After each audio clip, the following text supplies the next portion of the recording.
শহীদনগর উচ্চ বিদ্যালয় ময়মনসিংহ জেলার গফরগাঁও উপজেলাধীন পাইথল ইউনিয়নের শহীদনগর গ্রামে অবস্থিত একটি শিক্ষা প্রতিষ্ঠান। এটি 1970 সালে স্থানীয় কয়েকজন শিক্ষানুরাগী ব্যক্তির উদ্যোগে প্রতিষ্ঠিত হয়েছিল, যার মধ্যে আব্দুল হাই আল হাদি, হাজী আবুল হাশেম এবং ইউনুস আলী বিএইচি উল্লেখযোগ্য। প্রতিষ্ঠাকাল 1970 খ্রিস্টাব্দ। অবস্থান শহীদনগর গ্রাম, পাইথল ইউনিয়ন, গফরগাঁও উপজেলা, ময়মনসিংহ।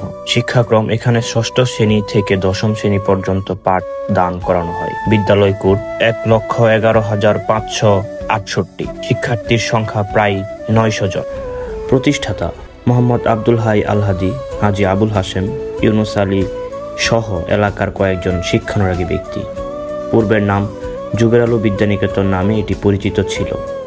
বিদ্যালয়ের কাছে একটি বিশাল খেলার মাঠ রয়েছে।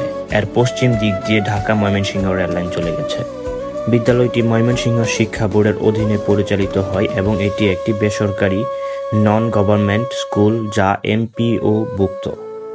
সহশিক্ষা কার্যক্রম পড়াশোনার পাশাপাশি এখানে বিভিন্ন ধরনের সহশিক্ষা কার্যক্রম যেমন খেলাধুলা, বিতর্ক প্রতিযোগিতা, সাংস্কৃতিক অনুষ্ঠান এবং বিজ্ঞান মেলা অনুষ্ঠিত হয়।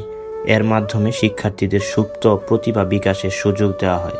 শহীদনগর উচ্চ বিদ্যালয় এলাকার শিক্ষা বিস্তারে একটি গুরুত্বপূর্ণ ভূমিকা পালন করছে। এটি শুধু একটি প্রতিষ্ঠানই নয়, বরং এলাকার সামাজিক ও সাংস্কৃতিক কর্মকাণ্ডের কেন্দ্র হিসেবেও কাজ করে।